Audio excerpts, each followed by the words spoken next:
Good morning, students. Today I will teach to you exercise 14.2 of questions 5, that is a given. A study was conducted to find out the concentration of a sulfuric acid in the air in a parts per million ppm, okay, of a certain city. The data obtained for the 30 days is as a given below. ठीक है, इस तरह से ये 0.023 0.08 0.08 इस तरह से दे करके लास्ट में 0.04 तक का 30 डेज का concentration of sulphuric acid SO4, ठीक है, का जो है एटमॉस्फेयर में कितना कंसंट्रेशन है उसका डेटा गिवन है। ठीक है, अब इसमें पूछ क्या रहा है, आपसे पूछ रहा है कि make a group frequency distribution table for the data with the class interval as a 0.00 to 0.04 0.04 से 0.08 क्लास है, ठीक है, 0.08 से 0.012 इस तरह की क्लासेस को हम क्या कहते हैं, कॉन्टिन्यूअस क्लास कहते हैं। क्यों क्यों कॉन्टिन्यूअस कहते हैं भाई, क्योंकि ये 0.04 पे एंड हुआ है और वहीं से स्टार्ट हुआ है। तो अब ये बात आती है कि इसको हम इसमें लेंगे कि इसमें लेंगे। तो लास्ट टाइम में आप काउंटिंग करोगे तो ये यहां से स्टार्ट करो ना, तो इसमें अगर ले लेंगे तो इसमें इसको काउंट नहीं करेंगे, मतलब 0.04 इसमें अगर हम काउंट कर देते हैं तो ये दूसरे वाले ग्रुप में 0.05 से काउंट करेंगे, ठीक है, 0.4 से नहीं काउंट करेंगे। तो इस तरह से ये जो 30 डेज का डेटा दिया हुआ है इसमें से काउंट आप करेंगे तो 0.00 से 0.04 तक का 4 डेटा दिया है, ठीक है, जिसमें 0.3 है एक, इसी तरह से 0.2 है, ठीक है, इस तरह से आप काउंट करेंगे तो इसमें डेटा कितना दिया हुआ है, 4 दिया हुआ है। 0.04 से काउंट करेंगे तो 0.08 के बीच में देखिएगा 0.5 कितना है, 0.6 है, 0.5 कितनी टाइम्स है, मतलब इसको काउंट आप करेंगे तो इसका 9 टाइम्स आएगा, ठीक है। आफ्टर दैट 0.8 से 0.12 में 9 टाइम्स ये भी डेटा दिया हुआ है, ठीक है, इसको भी आप काउंट करिए, उसमें एक एक जो है डेटा को देख करके काउंट करिए तो वो 9 टाइम्स आपको आएगा। 0.12 से 0.16 2 टाइम्स, ठीक है, इसकी इसके बीच में दो बार डेटा आया हुआ है, 0.16 से 0.20 4 डेटा है, 0.20 से 0.24 का 2 डेटा है। इस तरह से अगर हम इसको टोटलिंग करेंगे फ्रीक्वेंसी का तो ये जो आपका आएगा 9 9 18 4 12 12 to 20 24 28, ठीक है, 18 4 22 2 2 24 24 6 23, तो ये 30 डेज का आपका डेटा ये कंप्लीट हो गया। ओके, तो इस तरह से जो है अब इसका हम एक टैली मार्क्स बना देंगे। तो 4 के लिए आप 4 लाइन ड्रॉ कर दोगे, 9 के लिए 5 बनाया 5 ये हो गया, और 4 और लाइन 1 2 3 4 हो गया, फिर 1 2 3 4 ये हो गया, फिर 1 2 3 4 हो गया, फिर 1 2 हो गया, 1 2 3 4 हो गया, फिर 1 2, इस तरह से जो है ये हम टैली मार्क्स को ड्रॉ कर लेंगे। अब इससे रिलेटेड क्वेश्चंस पूछा है उसका भी हम लोग आंसर देंगे। ओके, तो पहला क्वेश्चन है make a group frequency distribution table for the data and class interval. तो ये आपका जो है फर्स्ट वाले पार्ट का डिस्ट्रीब्यूशन टेबल प्रिपेयर हो गया, ठीक है ना, फ्रीक्वेंसी डिस्ट्रीब्यूशन टेबल। ओके, दूसरा सेकंड पार्ट कह रहा है how many days was concentration of sulphuric acid more than 0.11, ठीक है, सेकंड पार्ट का more than how many days, तो number of days more than sulfuric acid is 0.11, okay, so number of days more than sulfuric acid is 0.11 ppm। ए अभी कितना है भाई, देखो भाई 0.1 4 से ज्यादा होना चाहिए 0.1 1/12 इसमें आ जाएगा, समझ रहे हैं ना। तो 0.12 इसमें आ जाएगा। तो ये 2 दिन के डेटा को ये डेटा है, ठीक है। तो इस डेटा को हम कैलकुलेट कर लेंगे। तो ये कितना डेज है भाई, तो ये equals to 2 plus 4 plus 2 that is कितने डेज होगा 8 डेज। ओके, तो ये कितने डेज हो गया 8 डेज जो है आपका कंसंट्रेशन मोर देन 0.114 रहा, ठीक है। This is your answer. Now next question, question 6 you solve a self, okay, question 6 you solve a self, question 6 for homework, okay, question 6 for homework. Now students, question 7 given that a study was conducted to find the value of pi up to 50 decimal places is given below. Okay, pi की value इस तरह से 3.1415926535 और भी आगे है 15 number तक और लास्ट में 510। आप लोग बुक में इसको देख लीजिएगा, ठीक है। एंड इसमें से क्या कह रहा है भाई, ठीक है, given value make a frequency distribution of the digit from 0 to 9 after the decimal places. इस डेसिमल प्लेस के बाद का 0 से 9 नंबर्स के डिजिट को जो है आपको उसका फ्रीक्वेंसी डिस्ट्रीब्यूशन टेबल बनाना है। तो ये अब भाई 0 आप देखेंगे तो 0 कितनी टाइम्स यूज हुआ है, पूरा पाई की वैल्यू अपनी बुक में देखिएगा तो वो 2 टाइम्स है, ठीक है। 1 को काउंट करेंगे तो 1 2 और इसी तरह से 3 5 टाइम्स यूज हुआ, बीच में भी नंबर्स है 5 टाइम्स, 2 का भी 5 टाइम्स है, 3 8 टाइम्स यूज हुआ है। इसको काउंट कर लीजिएगा, जैसे मैं ये 8 बोल रहा हूँ तो आप इसको देख लीजिएगा, मैच कर लीजिएगा कि 8 टाइम्स है कि नहीं, ठीक है। 4 टाइम्स है, 5 टाइम्स यूज हुआ है डेसिमल के बाद वाला, ये नहीं 3 को, इसको भी काउंट कर लेंगे, इसको नहीं, ठीक है। 6 को 4 टाइम्स यूज हुआ है, 7 को 4 टाइम्स यूज हुआ है, 8 का 5 टाइम्स यूज हुआ है और 9 का 8 टाइम्स यूज हुआ है, ठीक है। और इस पूरे को आप ऐड करेंगे तो ये टोटल कितना हो जाएगा 50 हो जाएगा, ठीक है। टोटल कितना हुआ 50। अब इसका फ्रीक्वेंसी डिस्ट्रीब्यूशन बना दीजिए भाई टेबल। तो ये 2 लाइनें हो जाएगी 1 2 3 4 5 हो जाएगा, 1 2 3 4 5 हो जाएगा, 1 2 3 4 5 1 2 3 हो जाएगा, 8 1 2 3 4 हो जाएगा, 1 2 3 4 और ये 5 हो गया, 1 2 3 4 हो गया, 1 2 3 4 हो गया, 1 2 3 4 5 हो गया, 1 2 3 4 5 1 2 3, ठीक है। तो ये 8 इस तरह से हम टैली मार्क्स बना लेंगे इसका। अब इसमें से क्वेश्चन सेकंड जो पूछा है वो पूछ रहा है कि what are the most and least frequency occurring digit. तो मोस्ट फ्रीक्वेंसी अकरिंग डिजिट कौन सा है, जो सबसे ज्यादा हुआ है तो वो क्या है 9 डिजिट है।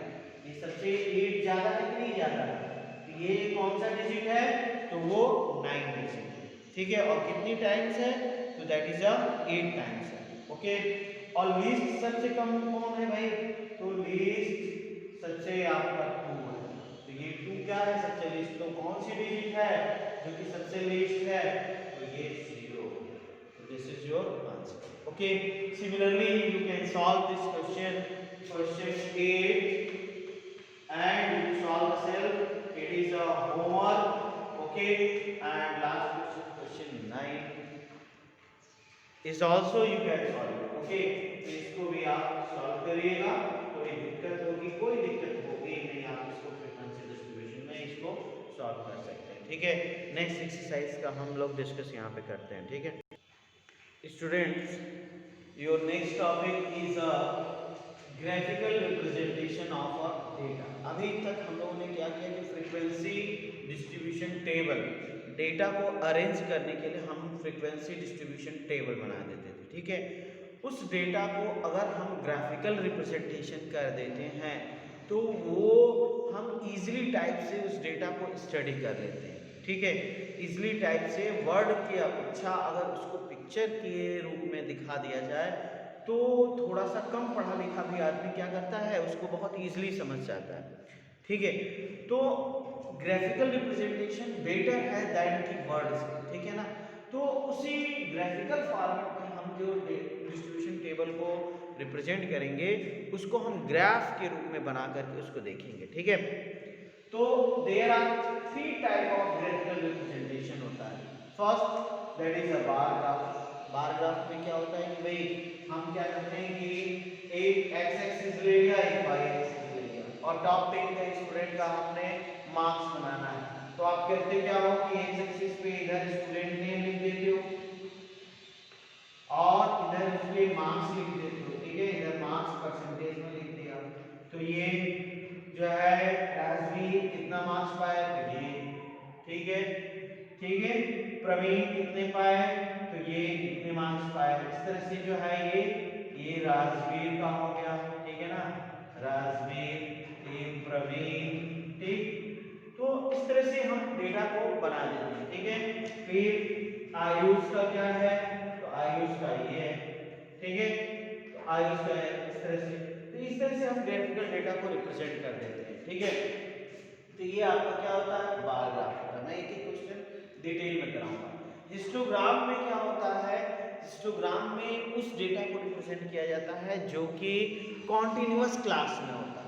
ठीक है, कॉन्टिन्यूअस क्लास में होता है। जैसे अभी हम लोगों ने बहुत सारा फ्रीक्वेंसी डिस्ट्रीब्यूशन टेबल में बनाया है कि ह्यूमिडिटी कितनी है, टेम्परेचर कितना है, ठीक है, ह्यूमिडिटी कितनी है, तो ये 0.00 ऐसे करके दिखाया, फिर 0.04, ठीक है, फिर 0.08, ठीक है ना, 0.08, ठीक है, फिर 0.12, और इस तरह से डेटा को हमने फाइंड आउट किया। इधर इधर जो पीपीटी कितना है, ठीक है ना, पीपीटी अभी हम कल एक्सरसाइज में किए ना, तो 0.04 का जो है वो दिखा दे रहे हैं कि ये इस तरह से इतना डेटा है। फिर इसका जो है इतनी ह्यूमिडिटी थी, ठीक है, इसकी इतनी ह्यूमिडिटी है। तो इस तरह से जब ये बार ग्राफ जो है एकदम कॉन्टिन्यूअस होता है तो वो क्या होता है, हिस्टोग्राम होता है। ठीक है ना, वो क्या होता है, हिस्टो, ओके। तो हिस्टोग्राम आपको समझ में आया, मतलब इसमें कैसा क्लास होना चाहिए कि हिस्टोग्राम हम इसमें बना सकते हैं, सभी में नहीं बना सकते। इंडिविजुअल अगर आपका डेटा दिया हुआ है तो उसमें हम हिस्टोग्राम नहीं देते। हिस्टोग्राम के लिए क्या जरूरत है, हिस्टोग्राम के लिए जो है कॉन्टिन्यूअस क्लास का होना जरूरी है। क्या जरूरत है, कॉन्टिन्यूअस क्लास की जो है जरूरत है। कॉन्टिन्यूअस मतलब जहां से एंड हो रहा है वहीं से जो है आपका क्या होता है, वहीं से स्टार्ट भी हो जाए। जैसे ये 0.4 पे एंड हो रहा है तो 0.04 पे जो है स्टार्ट। इस तरह का जो है क्लास में हम हिस्टोग्राम यूज कर सकते हैं। ठीक है, इट इज क्लियर। एक एक क्वेश्चन हम तीनों पे करा देंगे, ठीक है, जिससे आपको अच्छी तरीके से क्लियर हो जाएगा। Now students, third is a frequency distribution. तो फ्रीक्वेंसी डिस्ट्रीब्यूशन में हमें क्या होता है कि हम इसकी मिडिल पॉइंट को ले लेते हैं। क्या लेते हैं, मिडिल पॉइंट, और इस मिडिल पॉइंट को हम इस तरह से ज्वाइन करा देते हैं। ठीक है ना, मिडिल पॉइंट्स को क्या कर देते हैं, ज्वाइन करा देते हैं। तो जो है इस तरह का जो डेटा बनता है उसको हम फ्रीक्वेंसी डिस्ट्रीब्यूशन डेटा कहते हैं। इसके मिडिल पॉइंट को लिया जाता है, इसका 0.04 और 0.02, तो इसका मिडिल हम निकालेंगे क्लास इंटरवल, तो ये 0.4 माइनस 0.0, और इसका ये मिडिल पॉइंट को हमें फाइंड आउट कर लेंगे। ठीक है, नाउ स्टूडेंट्स, हम डिस्कस कर रहे हैं बार ग्राफ से रिलेटेड एक क्वेश्चंस का। Question first given that a survey conducted by organization of the cause of illness and data among the women between the age of 15 to 45 in years worldwide। ठीक है, world organisation के द्वारा जो है कुछ data causes का, ठीक है ना, उसको जो है ऑर्गेनाइज किया गया। Found the following figures in a percentage. Percentage में ये गिवन है। तो पहला है reproductive health condition, reproductive health condition, और अब इसको बार ग्राफ बनाना है। तो भाई एक ये हमारा एक्स एक्सिस है, क्या है, एक्स एक्सिस है, और वाई एक्सिस है। तो बार ग्राफ में दो चीजें एक एक्सिस पे रिप्रेजेंट कर देंगे, एक वाई एक्सिस पे रिप्रेजेंट कर देंगे। जैसे कॉजेस को हम जो है एक्स एक्सिस पे रिप्रेजेंट कर देंगे, क्या कर देंगे, एक्स एक्सिस पे, कॉजेस को एक्स एक्सिस पे रिजल्ट रिप्रेजेंट कर देंगे, ठीक है। और दूसरा जो टेबल दिया हुआ frequency fatality rate, sorry female fatality rate, female fatality rate in percentage को हम वाई एक्सिस पे रिप्रेजेंट कर देंगे। और फिर एक अब आप इस ग्राफ को किस पे बनाएंगे, बार ग्राफ पेपर ले लीजिएगा, ठीक है ना, ग्राफ पेपर पे, और उस पे बनाइएगा। पहला सेंटीमीटर आप क्या कर देंगे, छोड़ दीजिएगा। दूसरे सेंटीमीटर पर जो है एक रिप्रोडक्टिव हेल्थ कंडीशंस को बना लेंगे, और रिप्रोडक्टिव हेल्थ कंडीशंस कितना दिया हुआ है, 31.8। तो इधर भी जो फर्टिलिटी रेट है एक एक को 5-5 सेंटीमीटर यूज कर लेंगे। तो ऑन एक्स एक्सिस पहले यूनिट हम लिखेंगे, एक्स एक्सिस पे हम क्या रिप्रेजेंट कर रहे हैं, तो इन 1 सेंटीमीटर 1 कॉस, ठीक है, एक कॉस को रिप्रेजेंट कर रहे हैं। इन वाई एक्सिस को इन वाई 1 सेंटीमीटर वाई एक्सिस पे हम 5% फीमेल फर्टिलिटी रेट को रिप्रेजेंट करेंगे, ठीक है। 5% 1 सेंटीमीटर, दूसरा सेंटीमीटर 10%, तीसरा 15, 20, 25, 30, 35, 40। इस तरह से हम प्लॉटिंग पहले वाई एक्सिस पे कर लेंगे। इसके बाद पहला सेंटीमीटर छोड़ेंगे, दूसरा सेंटीमीटर पे रिप्रोडक्टिव हेल्थ और कंडीशंस को का बार ग्राफ बनाएंगे। और ये दिया हुआ 31.8, 31 तक 30 तक जाएंगे, और इसमें 2 mm का 1 सेंटीमीटर होगा, तो 2 mm जाएंगे। 2 mm के बाद तीसरा एक और आप 3 mm पर इस ग्राफ को बना लीजिएगा, ठीक है। तो ये 31.8 तक का, और वहां से फिर दूसरा सेंटीमीटर ये जहां हो रहा होगा उसको डाउन करेंगे, ठीक है। फिर 1 सेंटीमीटर गैप करेंगे, फिर दूसरा सेंटीमीटर में क्या बनाएंगे, न्यूरोफिजिक के कंडीशंस को, ठीक है, जो कि कितना है 25.4 है, तो 25 देख ही रहे हैं, ठीक है। और 4 के लिए आप क्या बनाएंगे, 4% के लिए आप जो है दो ब्लॉक जो है आप देख लीजिए भाई, ये पॉइंट 10 जो है 10 mm के लिए, तो 0.4 के लिए आप 4 ब्लॉक जो है इसका 4 mm आप इसको बना लेंगे, ठीक है।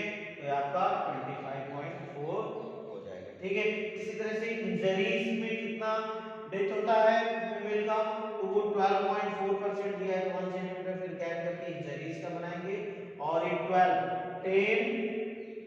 10 पॉइंट नियर अबाउट ये हाफ होगा, ठीक है ना, 12.5, उससे ये 1 mm कम कर दीजिएगा, 12.4% बन जाएगा। इसके बाद जो है आपका कार्डियोवैस्कुलर कंडीशन, इसमें 4.3 है, मतलब 5 से थोड़ा सा कम है, तो ये 5, और इसके नीचे जो है आप ये 4.3 को रिप्रेजेंट कर देंगे, ठीक है। इसके बाद 4.1 इसकी कंडीशंस, और अदर कॉजेज आपका दिया है वो कितना है, 22 सेंटीमीटर, 22% दिया है, तो 22 दैट मींस कि 2 ब्लॉक का 1 हो जाएगा, ठीक है। तो इसके हिसाब से 22% के हिसाब से आप इसको ड्रॉ कर देंगे, ठीक है। अब इससे रिलेटेड ये तो आपका हुआ बार ग्राफ जो है बन जाएगा। इससे रिलेटेड जो है क्वेश्चंस है उसका भी आंसर देना है। सेकेंड क्वेश्चन कह रहा है कि फर्स्ट का representation information given above graphically. Second condition कह रहा है which condition is a major cause of women ill health and death world wise, ठीक है। किसमें जो है सबसे ज्यादा बीमार और डेथ होती हैं, वो कौन सा कॉजेज है, वो कॉजेज जो है सबका आपका कौन सा सबसे ज्यादा है, ये रिप्रोडक्टिव हेल्थ कंडीशन। तो फर्स्ट सेकेंड पार्ट का फर्स्ट सबसे मेजर हेल्थ जो डेथ होता है और इलनेस होती है वो क्या होती है कि वो जो है रिप्रोडक्टिव हेल्थ कंडीशन, ठीक है। तो ये क्या होगा, रिप्रोडक्टिव हेल्थ कंडीशन, ठीक है, रिप्रोडक्टिव हेल्थ कंडीशन।